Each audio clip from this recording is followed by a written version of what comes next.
Hello everyone, welcome to VIP IAS academy. నా పేరు గౌరీ శంకర్. మీకు ఆల్రెడీ ఎన్సీఈఆర్టీ ఇన్ తెలుగు గురించి యూట్యూబ్ ఛానల్ గురించి బాగా తెలిసి ఉంటుంది. సో ఈరోజు నన్ను నేను ఇంట్రడ్యూస్ చేసుకుంటున్నాను. దాంతోపాటు విఐపి ఐఏఎస్ అకాడమీతో పాటు కలిసి నేను లాంచ్ అయిపోయే political science optional course for UPSC గురించి కూడా మీకు ఇంట్రడ్యూస్ చేయబోతున్నా. సో మనం యూపీఎస్సీ ప్రిపరేషన్ స్టార్ట్ చేసిన వెంటనే మనకు వచ్చే నెక్స్ట్ క్వశ్చన్ ఏంటంటే ఆప్షనల్ ఏముండాలి. సో ఆప్షనల్స్ జనరల్గా వాళ్ళ బ్యాక్గ్రౌండ్ ఏది ఉందో, గ్రాడ్యుయేషన్ బ్యాక్గ్రౌండ్ ఏది ఉందో అది చూస్ చేసుకోవడానికి ట్రై చేస్తారు. బట్ జనరల్గా మనకు ఒక comprehensive set of checklist ముందు మనం తయారు చేసుకొని దాని బేసిస్గా మనం ఆప్షనల్ చూస్ చేసుకోవాలి. అదేంటంటే ఒకటి, ఆప్షనల్ మీకు అడాప్టబుల్గా ఉండాలి. అంటే మీరు చూస్ చేసుకున్న ఆప్షనల్ ప్రతి టాపిక్ అండ్ సబ్ టాపిక్ మీకు కంఫర్టబుల్గా నేర్చుకునే విధంగా ఉండాలి. దాన్ని రిటైన్ చేసి మళ్ళీ రీప్రజెంట్ చేసే విధంగా ఉండాలి.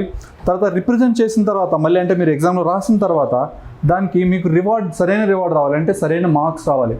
సరైన మార్క్స్ వచ్చినప్పుడే you will be able to మీకు ఫైనల్ లిస్ట్ అన్నట్టు. సో ఈరోజు మీకు అటువంటి one of the most successful optional political science గురించి నేను మీకు చెప్తున్నా. దానికి చెప్పడానికి ముందు నా క్రెడెన్షియల్స్ మీకు చెప్పాలనుకుంటున్నా. నేను ఇప్పటివరకు 3 సార్లు నేను కూడా నాన్ పొలిటికల్ సైన్స్ బ్యాక్గ్రౌండే పొలిటికల్ సైన్స్ స్టార్ట్ చేసేటప్పుడు. బట్ ఆ తర్వాత నేను 3 సార్లు ఇప్పటివరకు పొలిటికల్ సైన్స్తో యూపీఎస్సీ మెయిన్స్ రాశాను. దాంతోపాటు MA in political science finish చేశాను. దాంతోపాటు నాకు one of the highest scores in my UPSC PSIR optional was 289. So ఇది నా క్రెడెన్షియల్స్. ముందు నేను మీకు పిఎస్ఐఆర్ గురించి ఇంట్రడ్యూస్ చేసే ముందు ఇది నా క్రెడెన్షియల్స్. దెన్ పిఎస్ఐఆర్ ద్వారా ఎంతవరకు మనం ఫైనల్ లిస్ట్లో వెళ్ళడానికి మనకి ఎంతవరకు హెల్ప్ చేస్తుంది, పిఎస్ఐఆర్లో ఏమేమి ఉంటాయి, కాన్స్టిట్యూయెంట్స్ ఏంటి అనేది మనం ఒక బ్రీఫ్ ఇంట్రడక్షన్ తెలుసుకోబోతున్నాం ఈరోజు. దాంతోపాటు పిఎస్ఐఆర్ తాలూకా సక్సెస్ హిస్టరీ, పిఎస్ఐఆర్లో సెలెక్ట్ అయిన క్యాండిడేట్స్ తాలూకా ప్యాటర్న్ ఎలా ఉంది, లేదంటే పిఎస్ఐఆర్ మనకి జనరల్గా స్పెసిఫిక్గా మనకి ఇందులో మార్క్స్ స్కోర్ చేయడానికి, దాంతోపాటు జనరల్గా జిఎస్లో ఆర్ అదర్ సబ్జెక్ట్స్లో మార్క్స్ స్కోర్ చేయడానికి, అదర్ పేపర్స్లో మార్క్స్ స్కోర్ చేయడానికి, అండ్ మెయిన్స్లో మనకి ఎంట్రీ పాస్ ఇప్పించే ప్రిలిమ్స్లో మార్క్స్ స్కోర్ చేయడానికి ఎలా హెల్ప్ చేస్తుంది అనేది కూడా మనం ఈరోజు వీడియోలో తెలుసుకోబోతున్నాం. Okay, so the first thing is your PSIR syllabus. So జనరల్గా మనకి ఏ ఆప్షనల్లో అయినా సరే 2 పేపర్స్ ఉంటాయి యూపీఎస్సీలో.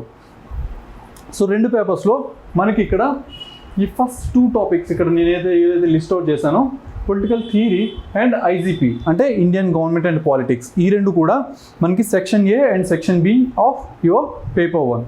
సిమిలర్గా comparative politics and international politics, ఈ రెండింటికి సంబంధించిన theory and India and the world. So ఈ రెండు సెక్షన్స్ కలిపి మీకు పేపర్ 2.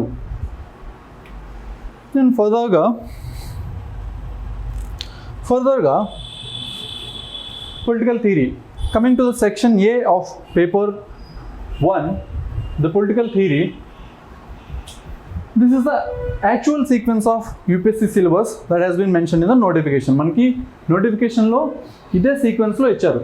కాకపోతే మనం సిలబస్కి అప్రోచ్ అయ్యేది ఎట్లా ఉంటుందంటే, మనం ఒక లాజికల్ సీక్వెన్స్లో అప్రోచ్ అవుతాం. ఎందుకంటే మనకు ఒక స్టెప్ బై స్టెప్ ఇనిషియల్గా political science, birth of political science నుంచి, అంటే బర్త్ ఆఫ్ పొలిటికల్ థియరీ నుంచి, పొలిటికల్ సైన్స్ నుంచి, దెన్ మనం గ్రాడ్యువల్గా స్టెప్ బై స్టెప్ నేర్చుకొని the next level of advanced level of political science, various concepts and theories ఎలా evolve అయ్యాయి అనేవి మనం ఇక్కడ నేర్చుకోబోతున్నాం. Political theory, this is your base, this is the rock on which entire political science stands. Okay, so దీని గురించి మీకు ఇవన్నీ కొత్తగా కనిపించవచ్చు, కానీ మీకు ఎక్కువ టెన్షన్ పడాల్సిన అవసరం లేదు. ఎందుకంటే ఇవన్నీ మన సొసైటీలో మనం డే టు డే చూసిందే, కాకపోతే మనం ఒక ఆర్గనైజ్డ్ వేలో చూడలేకపోవడం వల్ల, దీని ప్రెసిడెన్స్ మనకు ముందు ఏముందో దాని హిస్టరీ తెలియకపోవడం వల్ల మనకి ఏదో కొత్తగా అనిపిస్తాయి. బట్ అదర్వైజ్ ఇవంత కష్టం కాదు. సపోజ్ పొలిటికల్ సైన్స్ ఇంట్రొడక్షన్ గురించే మనం తీసుకుంటుంటే, పొలిటికల్ సైన్స్ అనేది the art and science of the rulers. అంటే అప్పుడు ఉండే కింగ్స్కి, సపోజ్ అప్పుడు మనం మౌర్య టైమ్స్లో తీసుకుందాం. మౌర్య టైమ్స్లో తీసుకుంటే మనకి very well known thinker and writer and also famous popular administrator is Kautilya అర్థశాస్త్రంలో కానీ, కౌటిల్య అర్థశాస్త్ర ఏంటి, బేసిక్గా ఒక గైడ్ అన్నమాట, గైడ్ టు హిజ్ రూలర్. సిమిలర్గా వెస్ట్రన్లో తీసుకుంటే మ్యాకియావెల్లీ ఉన్నారు. మ్యాకియావెల్లీ రాసిన ప్రిన్స్ అనేది it is also a guide to his prince. So సిమిలర్గా మనం ఇది ఎక్కడి నుంచి అంటే పొలిటికల్ సైన్స్ అనేది ఎక్కడి నుంచి ఎవాల్వ్ అవుతుంది, లేకంటే ద బేసిక్ ఫండమెంటల్ థాట్ ఏంటి, ద సొసైటీలో అగ్రిగేట్ అయిన తర్వాత అందరూ కలిపి ఒక కమ్యూనిటీ క్రియేట్ చేసుకున్న తర్వాత how they manage their community, so what are the rules and regulations. So ఇవన్నీ కూడా ఓరల్గా కానీ అప్పుడు ఓరల్ ట్రెడిషన్లో ట్రాన్స్మిట్ అయ్యి తర్వాత టెక్స్చువల్గా వచ్చి తర్వాత కాన్సెప్చువల్గా డెవలప్ అయ్యి సో ఈ రోజున్న మన పొలిటికల్ సైన్స్ ఈ లెవెల్ వరకు ఎవాల్వ్ అయిందనమాట. ఇప్పటికి కూడా మనం కొన్ని మోడర్న్ థింకర్స్ అండ్ స్కాలర్స్ గురించి కూడా నేర్చుకోబోతున్నాం ఫర్దర్గా. సో అందుకనే మనకు ఒక లాజికల్ సీక్వెన్స్లో మనం నేర్చుకుంటే first Indian political thought and western political thought మనం నేర్చుకుంటాం. సో దాని తర్వాత మనకి the most fundamental organ, the most fundamental focus of political science is the state. So మనం థియరీస్ ఆఫ్ స్టేట్ నేర్చుకుంటాం. థియరీస్ ఆఫ్ స్టేట్ తర్వాత we learn about theories of justice. ఎందుకంటే the state అంటే మనం జనరల్గా తెలుగులో రాజ్యం అని అంటాం, బట్ అది ఎగ్జాక్ట్ ఈక్వలెంట్ కాదు, but that is the most probable equivalent అన్నట్టు. సో థియరీస్ ఆఫ్ స్టేట్ అంటే ఒక స్టేట్ అంటే ఇప్పుడు మన కంప్లీట్ గవర్నమెంట్ ఆర్గన్స్ అన్నీ ఉన్నాయి కదా, అవన్నీ కలుపుకొని మనం ఒక స్టేట్ అనొచ్చు. సో ఆ స్టేట్ ఎలా ఎవాల్వ్ అయింది, సో దానికి బేసిస్ ఏంటి, అది భగవంతుడి దగ్గర నుంచి వచ్చిందా లేదంటే మనుషులందరూ కలిపి చేసుకున్నారా, సో అదంతా అన్నట్టు. సో అది డివైన్ ఇంటర్వెన్షనా లేదంటే మ్యాన్ మేడ్ క్రియేషనా అనేది we're going to learn. So అది వేరియస్ థింకర్స్ వేరియస్ స్కాలర్స్ దాన్ని ఎలా ఇంటర్ప్రిట్ చేశారు. సో ఈరోజు అది ఏన్షియంట్ నుంచి ఇప్పటి వరకు ఈరోజు మనం స్టేట్ని ఏ విధంగా పర్సీవ్ చేస్తున్నాం అనేది మనకి థియరీస్ ఆఫ్ స్టేట్లో డిస్కస్ చేస్తాం. సిమిలర్గా ద థియరీస్ ఆఫ్ జస్టిస్, ఒక రాజ్యంలో న్యాయం అంటే మనకి జస్టిస్ మనం జనరల్గా తెలుగులో న్యాయం అని చెప్తాం, అది కూడా ఎగ్జాక్ట్ ట్రాన్స్లేషన్ కాదు, but that is the nearest translation. So theories of జస్టిస్లో మనం ఏం నేర్చుకుంటామంటే ఆ స్టేట్ కింద ఉండే సబ్జెక్ట్స్ అందరికీ, ఆ స్టేట్లో ఉండే వేరియస్ కాంపోనెంట్స్కి వాళ్ళకి జస్టిస్ ఎలా డెలివర్ చేస్తాం, దానికి బేసిస్ ఏంటి, ఏమిస్తే వాళ్ళకి యాక్చువల్గా జస్టిస్ ప్రొవైడ్ చేసేటట్టు.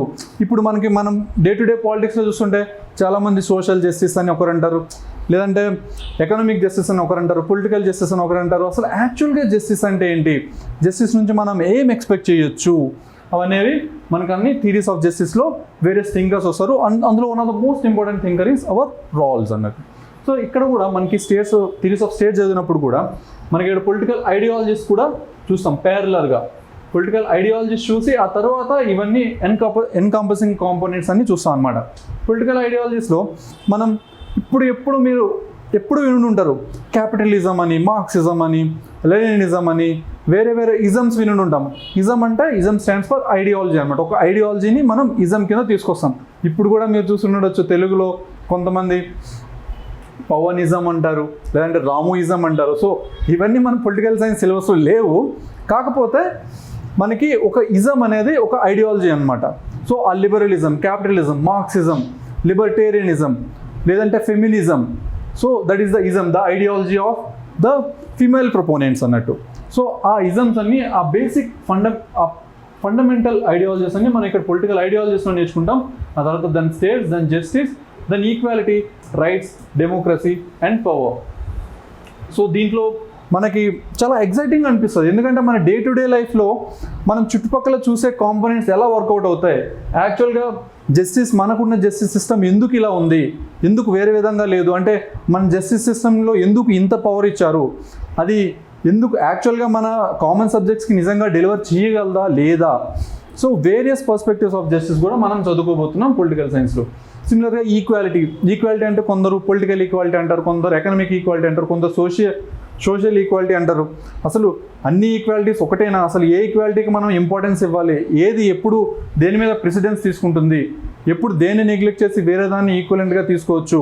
సో ఇవన్నీ దాని బేసిస్ ఏంటి అనేది మనం ఫిలసాఫికల్ లెవెల్ నుంచి ప్రాక్టికల్ ఫార్ములేషన్ వరకు, పాలసీ ఫార్ములేషన్ వరకు, అంటే విధానపరంగా మనం ఏ విధంగా ఈరోజు చేస్తున్నాం, విధానాలు శాసనాలు ఏ విధంగా చేస్తున్నాం, వాటి బేసిస్ మీద అవన్నీ నేర్చుకుంటాం. సిమిలర్గా ఇక్కడ రైట్స్లో చూసుకుంటే మీకు ఫండమెంటల్ రైట్స్ అంటారు, హ్యూమన్ రైట్స్ అంటారు, లేదంటే ఫెమినిస్ట్ రైట్స్ అంటారు, మైనారిటీ రైట్స్ అంటారు. ఈ రైట్స్కి బేసిస్ ఏంటి, ఇది మనకి పుట్టుకతోనే వచ్చాయా, లేదంటే మన ప్రభుత్వాలు లేదంటే మన స్టేట్ మనకి ఇస్తేనే వచ్చాయా?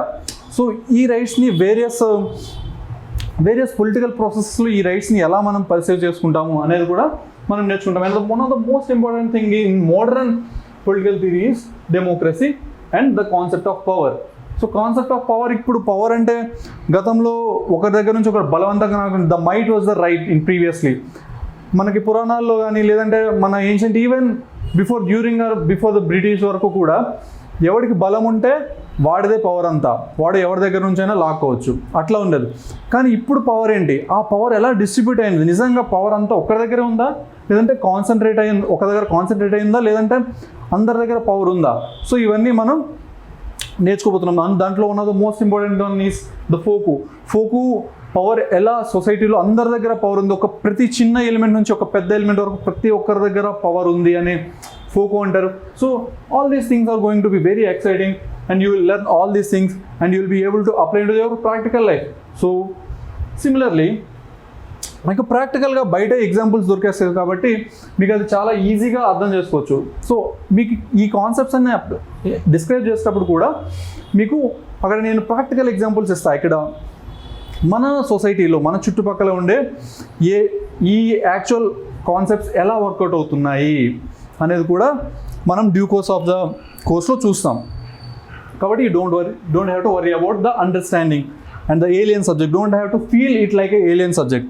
సిమిలర్గా ఇక్కడ సెక్షన్ బి ఆఫ్ పేపర్ 1లో చూసుకుంటే Indian government and politics, in short form most people call it as IGP అని అంటారు జనరల్గా దీన్ని.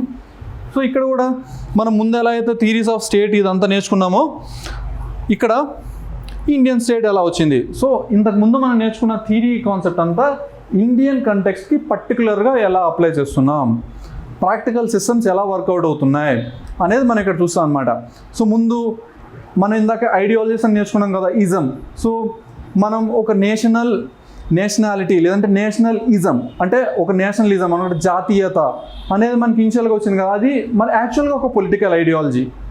సో ఆ ఐడియాలజీ ఏ బేసిస్ మీద వచ్చింది, అది ఇండియాలో స్పెసిఫిక్గా ఎలా అప్లికబుల్ అవుతుంది, మన ఫాదర్స్ అందరూ ఎలా లీడ్ చేశారు, బ్రిటిష్ వాళ్ళ దగ్గర నుంచి వాళ్ళ సంఖ్యల దగ్గర నుంచి మనకు ఫ్రీడమ్ వరకు ఎలా తీసుకొచ్చారు, సో అనేది మనకి వాళ్ళ ఐడియాలజీస్ ఏంటి, వాళ్ళ నేషనలిజంని ఎలా ఇన్ఫ్లుయెన్స్ చేశారు, సో అది అల్టిమేట్గా మనకి ఫైనల్ రిజల్ట్ ఆఫ్ ఫ్రీడమ్ ఎలా అయింది అనేది మనం ఇండియన్ నేషనలిజంలో నేర్చుకుంటాం.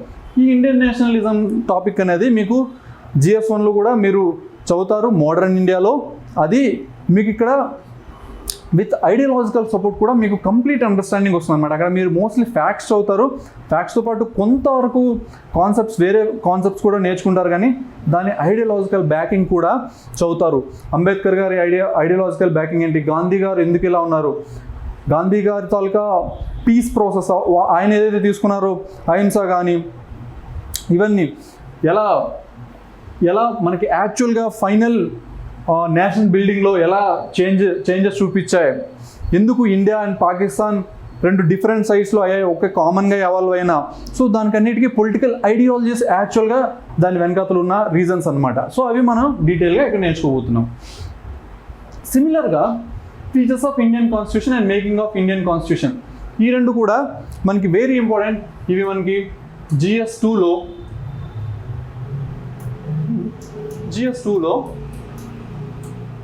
మనం ఎక్స్టెన్సివ్గా చదువుకుంటాం అని అనుకుంటాం, కానీ యాక్చువల్గా దాని ఫిలాసాఫికల్ సైడ్, దాని థియరిటికల్ సైడ్, దాని వెనకాతలు ఎలా ఎవాల్వ్ అయ్యింది ఆ సిస్టమ్ అనేది కంప్లీట్గా మనం ఇక్కడ పొలిటికల్ సైన్స్ అండ్ ఇంటర్నేషనల్ రిలేషన్స్లో నేర్చుకుంటాం. సిమిలర్గా principal organs of union and states and government, నేను ఇందాక మీకు చెప్పాను లాజికల్గా మనం చదువుతామని. సో ఇక్కడ union and states and principal organs మనం నేర్చుకునేటప్పుడు 3 ప్రిన్సిపల్ ఆర్గన్స్, దాంతోపాటు ఫెడరలిజం నేర్చుకుంటాం, ఆ తర్వాత we go for grass root democracy. ఆ తర్వాత స్టాట్యుటరీ ఇన్స్టిట్యూషన్స్ నేర్చుకుంటాం. గ్రాస్ రూట్ డెమోక్రసీ అంటే మీకు అందరికీ తెలిసిందే, మన అర్బన్ లోకల్ బాడీస్ కానీ రూరల్ లోకల్ బాడీస్ కానీ 73rd and 74th constitutional amendment act గురించి. సో వాటి దగ్గర నుంచి వాటి ముందు ప్రెసిడెంట్స్ ఏమైనా ఉన్నాయి, ఆ తర్వాత ఇప్పుడు కరెంట్ పర్ఫార్మెన్స్ ఎలా ఉంది, దాన్ని బెటర్గా ఇంప్రూవ్ చేయాలంటే ఇంకేం చేయొచ్చు అనేదంతా మనకి గ్రాస్ రూట్ డెమోక్రసీలో వస్తుంది. తర్వాత స్టాట్యుటరీ ఇన్స్టిట్యూషన్స్ కూడా మీకు వేరియస్ స్టాట్యుటరీ ఇన్స్టిట్యూషన్స్ మీరు GS2లో కూడా చదువుకుని ఉంటారు. సో అవి మనం ఇంకా ఇక్కడ ఫర్దర్గా ఎక్స్పెన్సివ్గా చదువుకుంటాం అన్నట్టు. సో ఇక్కడ ప్లానింగ్ అండ్ ఎకనామిక్ డెవలప్మెంట్ ఈ టాపిక్ కానీ మీరు చూసుకుంటే GS3లో కూడా మీకు వస్తుంది. సిమిలర్గా దాన్ని కూడా మనం ఇక్కడ చదువుకుంటాం. సో ఇది కూడా మనకి కామన్ సిలబస్. ఇది GS1లో, ఈ రెండు GS2లో, ఇదంతా కూడా మనకి GS2లో వస్తుంది. అగైన్ ఇది కూడా మనకి లార్జ్ పార్ట్, ఈ టాపిక్స్ కూడా మనకి GS1లో మనం కొంత చదువుకుంటాం. సిమిలర్గా పార్టీ సిస్టమ్కి రిలేటెడ్ క్వశ్చన్స్ కూడా, పొలిటికల్ సిస్టమ్కి రిలేటెడ్ క్వశ్చన్స్ కూడా మనకి GS2లో కూడా వస్తాయి. సో ఓవరాల్గా చూస్తుంటే ఎంత పర్సంటేజ్ కామన్ ఉందో చూస్తున్నారా మీరు? సో ఈ అడ్వాంటేజ్ చాలా తక్కువ ఆప్షనల్ వాళ్ళకి మాత్రమే వస్తుంది. Political science is one such optional. Okay. So సిమిలర్గా మనం పేపర్ 2లో చూస్తే మనకి ఇందాక ఎలా అయితే పేపర్ 1లో సెక్షన్ ఏ ఒక theoretical basis, ideological basis, theoretical basis ఇచ్చిందో అండ్ ప్రాక్టికల్ థింగ్స్ అవి ఎలా అప్లై అయ్యాయో మనం సెక్షన్ బిలో చూసాం. పేపర్ 1లో కూడా సిమిలర్గా పేపర్ 2 కూడా అలాగే ఉంటుందన్నమాట. సో పేపర్ 2లో మనకి ఇందాక మనం ఒక ఇండివిజువల్ స్టేట్స్, దాంట్లో ఉండే కాన్స్టిట్యూషన్స్, వాళ్ళ రైట్స్, వాళ్ళకి సంబంధించిన జస్టిస్ అదంతా నేర్చుకున్నాం. ఇక్కడ మనం దాన్ని ఇంటర్నేషనల్ లెవెల్లో అంటే మల్టిపుల్ స్టేట్స్ ఒకేసారి కామన్గా ఆపరేషన్లో ఉండేటప్పుడు అవే ఫీచర్స్ ఎలా ఆపరేట్ అవుతాయి, అవే థింగ్స్ ఎలా వర్కౌట్ అవుతాయి అనేది మనం ఇక్కడ చూస్తాం. సో ఇది comparative political analysis and international political politics. So ఇక్కడ comparative political theory and also international politics సంబంధించిన పొలిటికల్ థియరీ ఈ రెండు మనం చూస్తాం అనమాట. సో జనరల్గా మనం డే టు డేలో ఇప్పుడు న్యూస్ పేపర్ చదివిన even if you are not an UPSC aspirant, మీరు న్యూస్ పేపర్ చూస్తే మీకు చాలా ఇంటర్నేషనల్ ఈవెంట్స్ జరుగుతుంటాయి. అవి మనం ఫ్యాక్చువల్గా దాన్ని బయట నుంచి చూస్తాం, కానీ వాటి యాక్చువల్గా బిహైండ్ ద డోర్స్ ఎందుకు అలా మూవ్ అవుతున్నాయి, ఎందుకు అలా చేంజ్ అవుతున్నాయి, వై యుఎన్ ఈజ్ పవర్లెస్, ఎందుకు UN యాక్చువల్ దాన్ని పీస్ కీపింగ్ ఆబ్జెక్టివ్ని డెలివర్ చేయలేకపోతుంది, ఎందుకు ఇప్పుడు కూడా కొన్ని స్టేట్స్లో కొన్ని రీజియన్స్లో ఇప్పుడు కూడా మైట్ ఈజ్ రైట్ ఎందుకు జరుగుతుంది, ఇప్పుడు కూడా పీస్ అండ్ వైలెన్స్ వైలెన్స్ని ఎందుకు తగ్గించలేకపోతున్నాం, పీస్ని ఎందుకు అచీవ్ చేయలేకపోతున్నాం, ప్రాస్పెరిటీ ఎందుకు రావట్లేదు, అన్ని స్టేట్స్ కలిపి ఎందుకు ఒక యూనియన్ లాగా వరల్డ్ పీస్ కోసం, వరల్డ్ బెటర్మెంట్ కోసం ఎందుకు వర్క్ చేయలేకపోతున్నాయి, ఇవన్నీ కూడా మనకి యాక్చువల్గా ఈ comparative political analysis and also international politics దగ్గర నుంచి వస్తాయి. వేరియస్ పొలిటికల్ సిస్టమ్స్ని మనం కంపేర్ చేస్తాం కంపారేటివ్ పాలిటిక్స్లో. సిమిలర్గా ఇంటర్నేషనల్ రిలేషన్స్ థియరీలో ఎవ్రీ ఇంటర్నేషనల్ సిస్టంలో ఉండే వేరియస్ కాంపోనెంట్స్ అంటే ఇక్కడ ఏంటి, స్టేట్సే కదా, ఆ స్టేట్స్ ఎలా వర్కౌట్ అవుతున్నాయి అనేది ఇక్కడ మనం డీటెయిల్గా నేర్చుకుంటాం అనమాట. సో ఇవి కూడా మనకి చాలా వరకు మన ఐఆర్ థియరీలో జనరల్గా ఒక GS స్టూడెంట్ రాసింటే GS2 పేపర్ రాసేటప్పుడు దాంట్లో వచ్చే IR క్వశ్చన్స్కి ఓన్లీ వాళ్ళు న్యూస్ పేపర్లో చదివే కరెంట్ అఫైర్స్ మాత్రమే రాస్తారు. సో దాని నుంచి కాదు, మనం ఇది కూడా యాడ్ చేసేటప్పుడు దీంట్లో ఉండే మనం జార్గాన్ అంటే దీంట్లో కొన్ని పదాలు మనం నేర్చుకుంటాం కదా, ఇంటర్నేషనల్ రిలేషన్స్కి సంబంధించిన థియరీస్కి సంబంధించినవి, అవి మనం యూజ్ చేస్తే మనం చాలా బెటర్గా మార్క్స్ స్కోర్ చేసే అవకాశం ఉంటుంది. ఇక్కడ మీరు UN చూసుకున్నా, లేదంటే reason relation of world politics చూసుకున్నా, కాంటెంపరీ గ్లోబల్ కన్సర్న్ చూసుకున్నా, ఇవన్నీ కూడా మీకు అక్కడ GS2లో కూడా చాలా ఎక్స్టెన్సివ్గా యూజ్ అవుతాయి. All these changing international political order అంటే పవర్ ఎలా షిఫ్ట్ అవుతుంది, ఇంతకుముందు బ్రిటన్ దగ్గర ఉండే పవర్ తర్వాత యూఎస్లో ఎలా వచ్చింది, తర్వాత యూనిపోలార్ వరల్డ్ కింద ఓన్లీ US దగ్గర ఎలా అయింది, అంతకుముందు బైపోలార్ వరల్డ్ లాగా USSR వర్సెస్ USలో ఎలా ఉండింది, తర్వాత కొలాప్స్ ఆఫ్ USSR తర్వాత యూనిపోలార్ వరల్డ్ ఎలా అయింది, మళ్ళీ ఇప్పుడు ఎలా మల్టీపోలార్ వరల్డ్ కింద ఎమర్జ్ అవుతుంది, rising powers of China, US and the resurgent USSR like in form of Russia కానీ ఎలా జరుగుతుంది అనేది ఇదంతా మనం ఇక్కడ నేర్చుకుంటాం చేంజింగ్ ఇంటర్నేషనల్ పొలిటికల్ ఆర్డర్లో. సిమిలర్గా అండ్ నేను మీకు ముందే చెప్పా కదా, ఎలా అయితే section A of both papers was theoretical basis ఉంటుంది, తర్వాత మనకి సెక్షన్ Bలో మనకి ప్రాక్టికల్గా ఆ కండిషన్స్ ఎలా వర్కౌట్ అవుతున్నాయి అనేది మనం చూస్తాం. సో అదే మనం ఇక్కడ చూసినట్టయితే మన సెక్షన్ B ఆఫ్ పేపర్ 2లో Indian foreign policy, Indian foreign policy objectives ఏంటి, దాని ఫిలాసఫీ ఏంటి, వేరియస్ టైమ్స్లో ఎలా ఎవాల్వ్ అయింది, బ్రిటిష్ టైంలో ఎలా ఉండింది, ఆ తర్వాత ఇండిపెండెన్స్ టైంలో మన కన్సర్న్స్ ఏంటి, మనం ఎందుకు స్పెసిఫిక్ ఫారెన్ పాలసీని అడాప్ట్ చేసుకున్నాం. సపోజ్ ఏంటి, ఎవరైనా మనకి Indian foreign policy immediately after independence అంటే మనకేం గుర్తొస్తుంది, న్యామ్ గుర్తొస్తుంది. సో ఆ న్యామ్ దగ్గర నుంచి ఆ తర్వాత అవర్ లీనింగ్ టువర్డ్స్ యుఎస్ఎస్ఆర్ కానీ 1971 ఆ టైంలో leaning towards some socialist policies and leaning towards USSR కానీ, తర్వాత కొంచెం distance from USSR after collapse of USSR and disintegration of USSR into Russia and various other states. ఇప్పుడు సిమిలర్గా ఇంక్రీజింగ్ క్లోజింగ్నెస్, లైక్ మనం బాగా దగ్గరికి వెళ్తున్నాం యుఎస్ దగ్గరికి.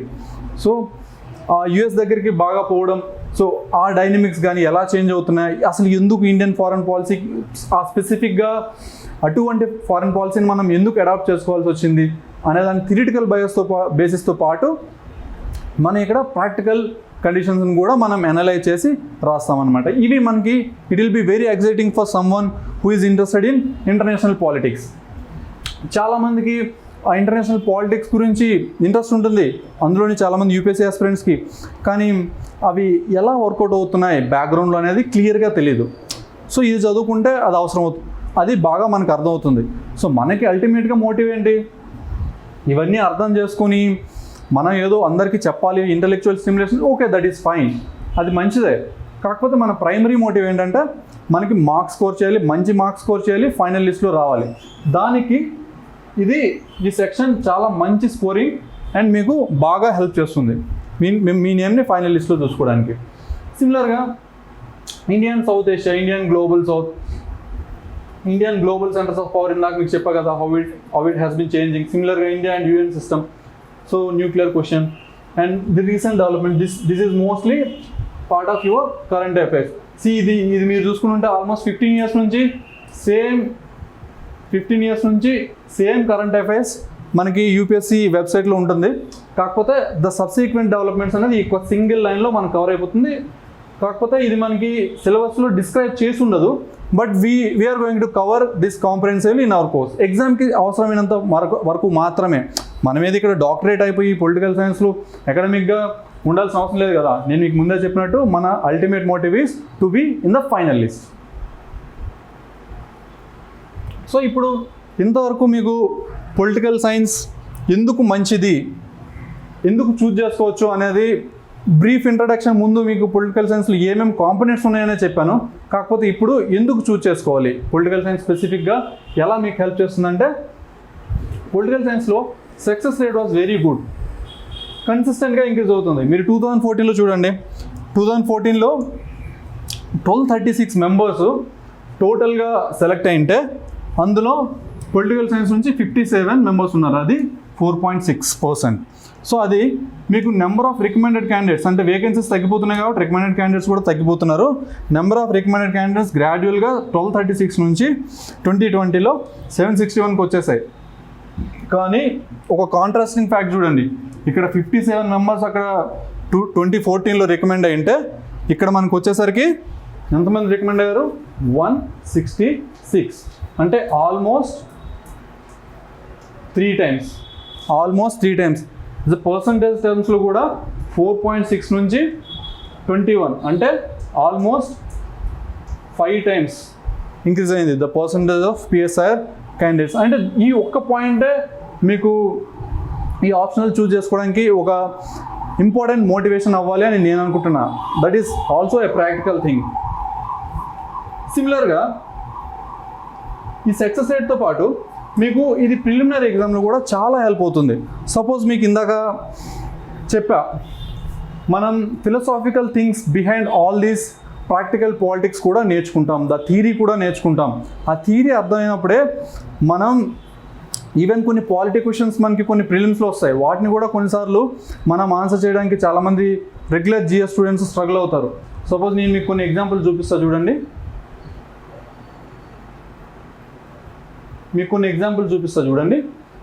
సపోజ్ ఇక్కడ ఫండమెంటల్ రైట్స్ గురించి, ఫండమెంటల్ డ్యూటీ గురించి, లేదంటే జ్యుడిషియరీ గురించి, ద స్టేట్ క్యారెక్టరిస్టిక్స్ గురించి కొన్ని ఫిలసాఫికల్ టైప్ ఆఫ్ క్వశ్చన్స్ వస్తున్నాయి, థియరిటికల్ టైప్ ఆఫ్ క్వశ్చన్స్ వస్తున్నాయి.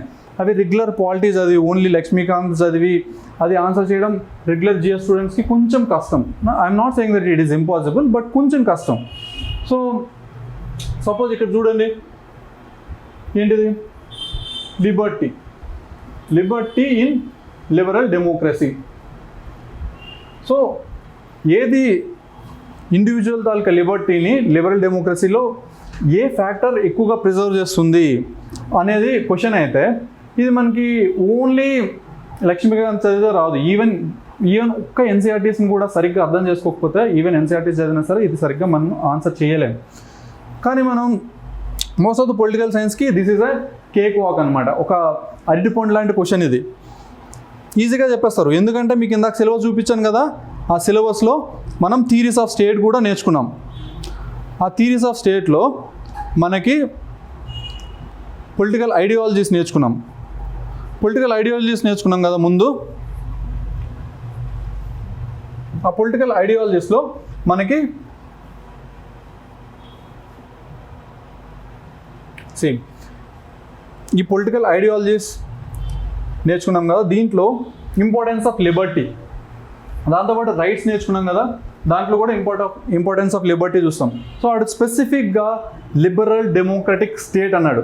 సో అందుకే మీకు థియరీస్ ఆఫ్ స్టేట్ చదివిన వాళ్ళకి, మన పొలిటికల్ సైన్స్లో థియరీస్ ఆఫ్ స్టేట్ చదివి ఉంటే మనకి ఈజీగా తెలుస్తుంది అది ఒక లిబరల్ డెమోక్రసీలో ఒక ఇండివిజువల్కి ఏది ఇంపార్టెంట్ అన్నిటికంటే అనేది.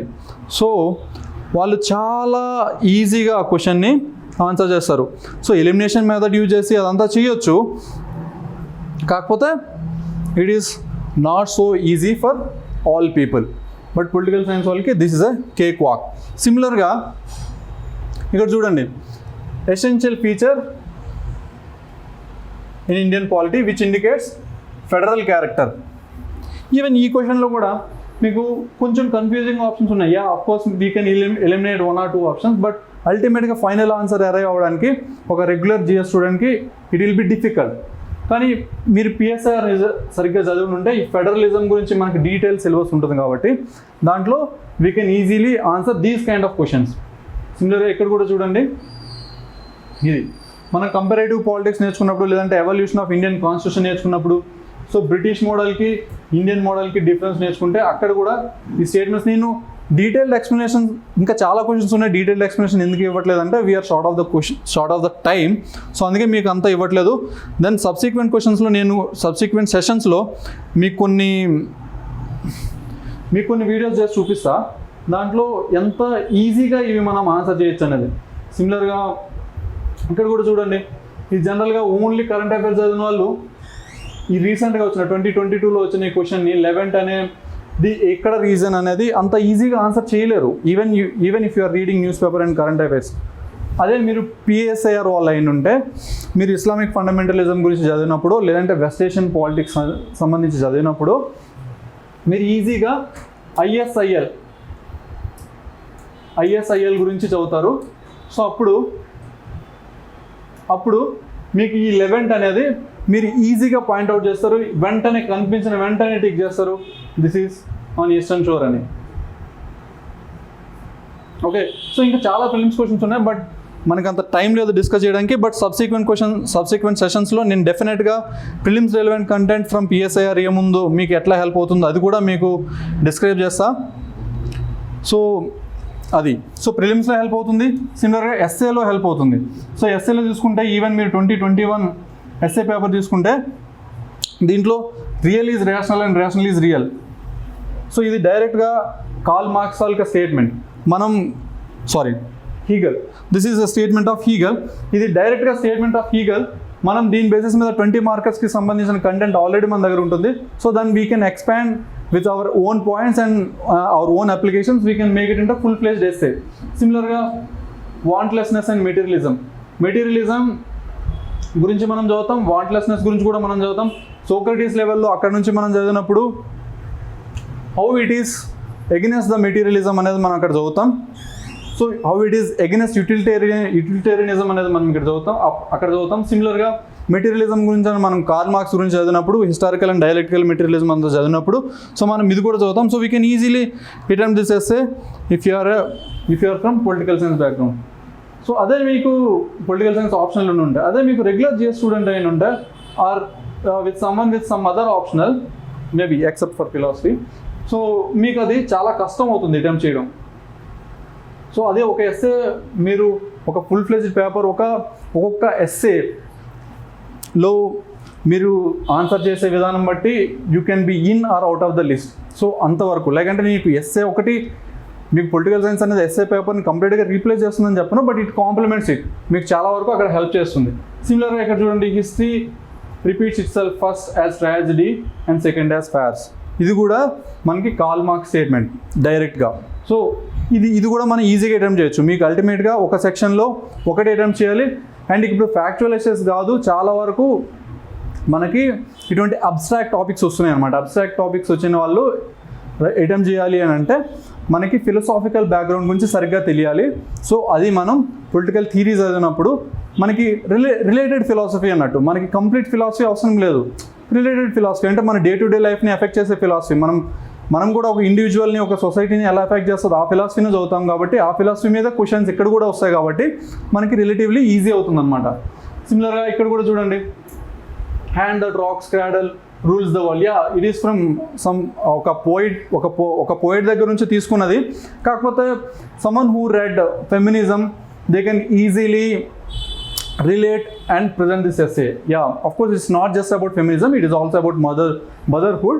కాకపోతే రెగ్యులర్ జిఎస్ స్టూడెంట్ కంటే you have more folder points అన్నట్టు, మీకు ఎక్కువ డేటా పూల్ ఉంది ఇన్ఫర్మేషన్ నుంచి, దాని నుంచి మీరు తీసుకుని ఒక ఎస్సేని ఈజీగా బిల్డ్ చేయొచ్చు.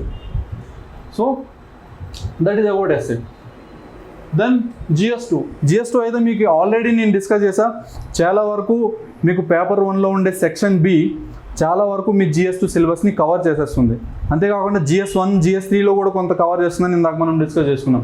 సిమిలర్లీ ఎథిక్స్ పేపర్ కూడా నేను మీకు నెక్స్ట్ వీడియోలో ఒకటి చూపిస్తా, 2021 వీడియో. దాంట్లో at least every year 3 to 4 questions మనకి పొలిటికల్ ఫిలాసఫీ అండ్ పొలిటికల్ థియరీకి సంబంధించిన నాలెడ్జ్ బేసిస్ చేసుకొని కొన్ని ఎథిక్స్ క్వశ్చన్స్ని ఈజీగా ఆన్సర్ చేయొచ్చు. అంతేకాకుండా మీకు పిఎస్ఐఆర్ చదువుతున్నప్పుడు అబ్స్ట్రాక్ట్ టాపిక్స్ని డీల్ చేసే ఒక ఐడియా వస్తుంది కాబట్టి, మీకు ఆ కెపాసిటీ వస్తుంది కాబట్టి మీకు ఎథిక్స్లో వచ్చే కొన్ని అబ్స్ట్రాక్ట్ టాపిక్స్ని కూడా ఈజీగా కనెక్ట్ చేసుకుని మీరు ప్రజెంట్ చేయగలరు ఫ్లోలీ. అది మీకు ethics is a bit different from regular GS papers. అది మీ అందరికీ తెలిసి ఉంటుంది, తెలియకపోతే this is the time to no.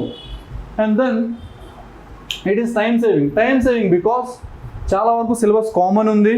Almost 40 to 50% of your total GS syllabus, complete GS syllabus I am telling, not just one paper, is common with your PSIR optional.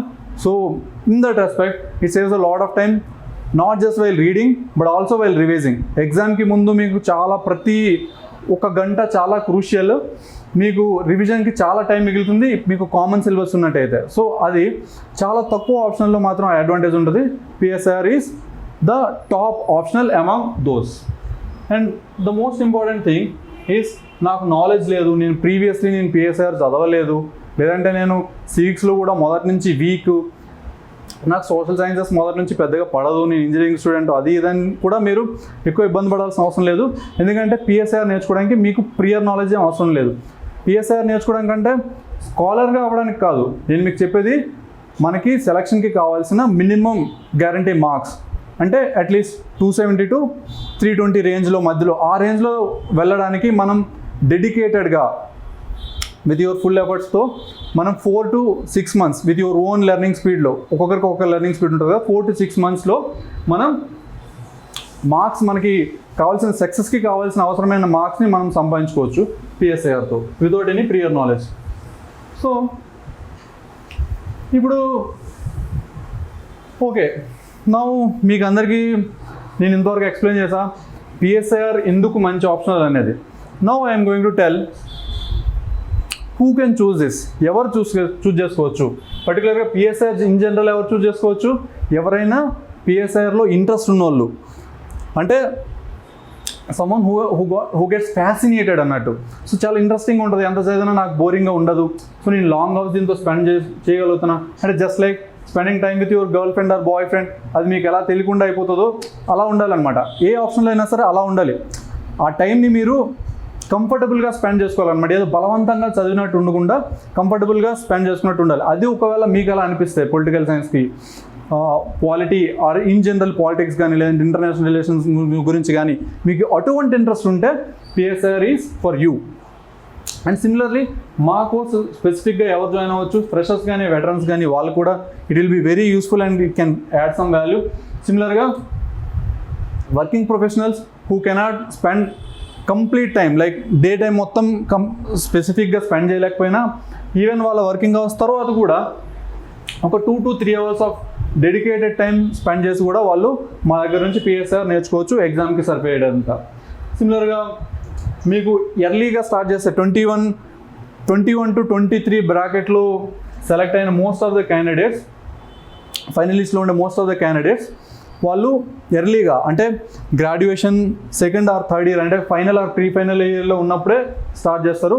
So అటువంటి వాళ్ళు కూడా కొంత time 2 to 3 hours per day పెట్టుకొని మా కోర్స్లో join అయితే they can learn enough political science to be in the final list. తర్వాత aspirants who want to switch their optional, like అంటే మీకు ఎగ్జిస్టింగ్ ఆప్షనల్ మీకు అంత కంఫర్టబుల్గా లేదు, సో ఇప్పుడు మీకు ఆప్షనల్ తక్కువ టైంలో వేరే ఒక ఆప్షనల్కి షిఫ్ట్ అవ్వాలనుకుంటున్నారు అని అంటే ఇక్కడ కామన్ సిలబస్ ఉండి మెనీ అడ్వాంటేజెస్ ఉన్నాయి కాబట్టి you can join political science with us. సిమిలర్గా ఈ కోర్సు స్పెసిఫిక్గా చెప్పాలంటే ఈ కోర్సు మా దగ్గర ఎందుకు జాయిన్ అవ్వాలి, వై షుడ్ యూ చూజ్ అస్? మేము ఏం డిఫరెంట్గా చేస్తామంటే మీకు రెగ్యులర్గా మిగతా ఇన్స్టిట్యూషన్స్లో ఇచ్చేటట్టు ఓన్లీ సిలబస్ కాపీ ఇచ్చేసి ఏవో కొన్ని క్లాసెస్ చెప్పేసుకుని వెళ్ళిపోవడం కాకుండా మేము సైంటిఫికల్లీ సార్టెడ్ సిలబస్, ఒక లాజికల్ ప్రాసెస్లో సిలబస్ని సార్ట్ చేసి దాన్ని మీకు అర్థం చేసుకోవడానికి maximum retention at the same time learning speed ఎక్కువ ఉండే విధంగా ఉండడానికి మేము సిలబస్ని ఆ విధంగానే సార్ట్ చేసి ఆ లెవెల్లోనే మేము టీచ్ చేస్తాం, అదే ప్రాసెస్లో టీచ్ చేస్తాం. కాబట్టి you will have maximum retention and at the same time good learning speed. సిమిలర్గా మేము ఓన్లీ కోర్స్ కంటెంట్ డెలివర్ చేయడం వరకే కాదు, దాంట్లో మీ లెర్నింగ్ లెవెల్స్ని అంటే అవుట్కమ్స్ ఎలా ఉన్నాయి అనేది చెక్ చేయడానికి మేము డైలీ ఆన్సర్ రైటింగ్ చెప్పడం జరుగుతుంది. దాని ద్వారా ఆన్సర్ రైటింగ్లో మీకు కొన్ని క్వశ్చన్స్ ఇవ్వడం జరుగుతుంది ప్రీవియస్ టాపిక్స్ మీద. దాని బేసిస్ మీద మీ లెర్నింగ్ అవుట్కమ్స్ని చెక్ చేయడానికి, తర్వాత దాన్ని కన్సిస్టెంట్గా చేంజ్ చేసుకోవడానికి, అవసరమైతే చేంజ్ చేసుకోవడానికి లేదంటే ఫర్దర్గా ఇంప్రూవ్ చేసుకోవడానికి ఇట్ విల్ హెల్ప్. తర్వాత most important thing is 1-on-1 doubt solving. ఇక్కడ మీరు 200-300 మెంబర్స్ ఉండే ఒక పిఎస్ఐఆర్ క్లాస్లో జాయిన్ అయితే వాళ్ళు మీకు క్లాస్ చెప్పడానికే వాళ్ళు సఫిషియెంట్ టైం స్పెండ్ చేయరు. ఈవెన్ నాకు ఇప్పుడు తెలుస్తుంది ఏంటంటే చాలా ఎక్కువ మంది అడ్మిట్ చేసుకుంటున్న వాళ్ళు కంప్లీట్ కోర్సును కూడా వాళ్ళకి అవసరమైన సిలబస్ను కూడా ఫినిష్ చేయకుండా దే ఆర్ రషింగ్ అప్. అలా కాకుండా మేము ఇండివిజువల్ అటెన్షన్ ఇచ్చి ఒక్కొక్కరికి 1-on-1 డౌట్ సాల్వింగ్ సెషన్స్ అనేది, దాంతోపాటు పర్సనల్ అటెన్షన్ కూడా ఇస్తామన్నట్టు. దాంతోపాటు మన సక్సెస్ డోర్కి ఒక important key the previous year question papers. Previous year question పేపర్సే యాక్చువల్గా మనకి ఏది చదవాలి, ఏది చదవకూడదు, ఎంత చదవాలి, ఎంత చదవకూడదు, లేదంటే ప్రజెంట్ చేయాలంటే వాటిని ఎంత స్పీడ్తో ప్రజెంట్ చేయాల్సి వస్తుంది, దాంట్లో ఎంత కంటెంట్ వరకు లిమిట్ చేయాల్సి వస్తుంది, ఇవన్నీ మనకి ప్రీవియస్ ఇయర్ క్వశ్చన్ పేపర్స్ వాటి అనాలిసిస్తే మనకి ఫైనల్ సక్సెస్కి ఒక కీ లాంటిది అనమాట. మీరు ఎనీ సక్సెస్ఫుల్ క్యాండిడేట్స్ని అడగండి, previous year question paper analysis అనేది చాలా ఇంపార్టెంట్. సో అది చాలామంది స్ట్రగుల్ అవుతారు, ఫ్రెషర్స్ ముఖ్యంగా. సో అది మీకు ఇబ్బంది లేకుండా మేమే ఆ ప్రీవియస్ ఇయర్ క్వశ్చన్ పేపర్స్ని తీసుకుని వాటిని అనాలిసిస్ చేసి సబ్జెక్ట్ వైజ్ సార్ట్ చేసి దానికి అప్రోచ్ ఎలా ఉండాలి, ఇప్పుడు రిలవెంట్ కంటెంట్ ఏంటి, ఇప్పుడు రిలవెంట్ కంటెంట్ ఏంటి అనేది మీకు కంప్లీట్గా చెప్పడం జరుగుతుంది. దాంతోపాటు continuously updated current affairs till your mains. Even మన కోర్స్ ఇప్పుడు 4.5 to 5 monthsలో ఫినిష్ అయిపోయినా సరే మీ మెయిన్స్ నెక్స్ట్ ఇయర్ మెయిన్స్ అయినా నెక్స్ట్ ఇయర్ మెయిన్స్ అయినా అంతవరకు వచ్చే కరెంట్ అఫైర్స్ ఏవైతే ఉన్నాయో అవి మీకు కంప్లీట్గా ప్రొవైడ్ చేయడం జరుగుతుంది మీ ఈమెయిల్ ఐడీస్కి కానీ మీ అకౌంట్స్కి కానీ if you contact here. So అది కన్సిస్టెంట్గా జరుగుతుంది without any fail. So you will stay updated with actual happenings out side the world so that you need not to worry. Okay, and apart from that the most important thing is చాలా books ఉంటాయి కదా, ఏది చదవాలి, political సైన్స్కి స్పెసిఫిక్గా ఏ books అవసరం, ఇది కూడా చాలామంది మైండ్స్లో ఉండే క్వశ్చన్. చాలా సబ్జెక్ట్స్కి, చాలా ఆప్షనల్ సబ్జెక్ట్స్కి మల్టిపుల్ బుక్స్ ఉంటాయి, మల్టిపుల్ సోర్సెస్ ఉంటాయి. దాంట్లో ఏ సోర్స్ తీసుకోవాలి, ఏది తీసుకోకూడదు, ఒకవేళ తీసుకున్న సోర్స్లో ఎంత కంటెంట్ చదవాలి. ఇప్పుడు చాలా స్టాండర్డ్ బుక్స్ ఉన్నాయి. ఈవెన్ పొలిటికల్ సైన్స్కి కూడా సపోజ్ మీరు చూసుకుంటుంటే ఒక్క పొలిటికల్ థియరీ పార్ట్కే మీకు OP Gauba is a 450 page book ఉంటుంది. సిమిలర్గా ఆండ్రూ హేవుడ్ కానీ, డేవిడ్ మెలాన్ కానీ, ఇవి కూడా మీకు బల్కీ బుక్స్ అన్నట్టు. కానీ మనకి ఎగ్జామ్ కోసం అదంతా అవసరం లేదు. నేను మీకు ఇంతకుముందే మళ్ళీ చెప్తున్నా, మనం పొలిటికల్ సైన్స్ స్కాలర్స్ అవ్వడానికి రావట్లేదు, మనం పొలిటికల్ సైంటిస్ట్ అవ్వడానికి కాదు. మనకి guaranteed marks for the selection మాత్రమే కావాలి, దానికి అవసరమైనంత నాలెడ్జ్ మాత్రమే తీసుకుందాం. సో అందుకే మనం మల్టిపుల్ సోర్సెస్తో కన్ఫ్యూజన్ లేకుండా ఒక సింగిల్ పాయింట్ సోర్స్ తయారు చేస్తున్నాం. అది కూడా కాంప్రహెన్సివ్గా, అంటే మనకి కంప్లీట్గా ఎగ్జామ్కి డిమాండ్కి సరిపడేటట్టు అన్ని యాంగిల్స్ కవర్ చేసే విధంగా కాంప్రహెన్సివ్గా ఉంటుంది. సిమిలర్గా at the same time only exam relevant కంటెంటే ఉంటుంది, ఎగ్జామ్కి అన్రిలవెంట్ కంటెంట్ మనం ఇక్కడ ప్రొవైడ్ చేయట్లేదు. సో దీనికి స్టాండర్డ్ బుక్స్తో పాటు IGNOU MA political science books, దాంతోపాటు my very own personal notes, నేను చాలా కష్టపడి తయారు చేసిన పర్సనల్ నోట్స్ నుంచి తీసుకొచ్చిన ఎక్సెప్ట్స్ కానీ, తర్వాత news paper and current affairs magazines నుంచి తీసుకొచ్చిన రిలవెంట్ ఎగ్జాంపుల్స్ అండ్ ఎక్సెప్ట్స్ కానీ మీకు ఇంక్లూడ్ చేయడం జరుగుతుంది. So this is all about our course. So మేము ఇది మిగతా ఏ పెద్ద ఇన్స్టిట్యూట్స్ మీకు హెవీ డిమాండ్ ఆఫ్ ఫీజు కాకుండా అందరికీ అఫోర్డబుల్ ఉండే విధంగా, చాలామంది మాటల్లో చెప్తారు, చాలా ఇన్స్టిట్యూట్స్ చాలా నేను పేదవాళ్ళకు కూడా నేను ప్రొవైడ్ చేస్తాను, వాళ్ళ కోసం కూడా నేను చేస్తాను, కానీ మీరు యాక్చువల్గా వాళ్ళని కన్సల్ట్ చేస్తే వాళ్ళు 60,000 70,000 ఫీజెస్ చెప్తారు. సో మీకు అలా అనిపిస్తుంది నిజంగా 70,000 ఫీజెస్ చెప్పి అక్కడ చెప్పిన వాళ్ళు అదేవిధంగా వేరే యూట్యూబ్లో వీడియో నార్మల్గా రికార్డ్ చేసి పెట్టేటప్పుడు మేము అందరికీ అఫోర్డబుల్గా చేస్తామని చెప్తారు. బట్ యాక్చువల్గా వాళ్ళు ఆ పని చెయ్యరు, ఎందుకంటే వాళ్ళు చాలా ఎక్కువ ఫీజు ఉంచుతారు. కానీ మేము మాత్రం అందరికీ అఫోర్డబుల్ అయ్యే విధంగా, అందరికీ అన్ని సమయాల్లో అందుబాటులో ఉండే విధంగా చాలా తక్కువ కోర్స్ ఫీజుకే మనం ఇది లాంచ్ చేయడం జరుగుతుంది. దాంతోపాటు ఒక ఫ్లెక్సిబుల్ పేమెంట్ సిస్టమ్, అంటే మీకు ఈఎంఐస్తో కూడా ఉండే విధంగా మేము ఇక్కడ లాంచ్ చేస్తున్నాం. దాంతోపాటు మీకు కంప్లీట్ కోర్స్ డీటెయిల్స్ కావాలంటే మీకు చివరిలో వచ్చే స్క్రోలింగ్లో నెంబర్స్ని కాంటాక్ట్ చేయొచ్చు. And thank you one and all the best.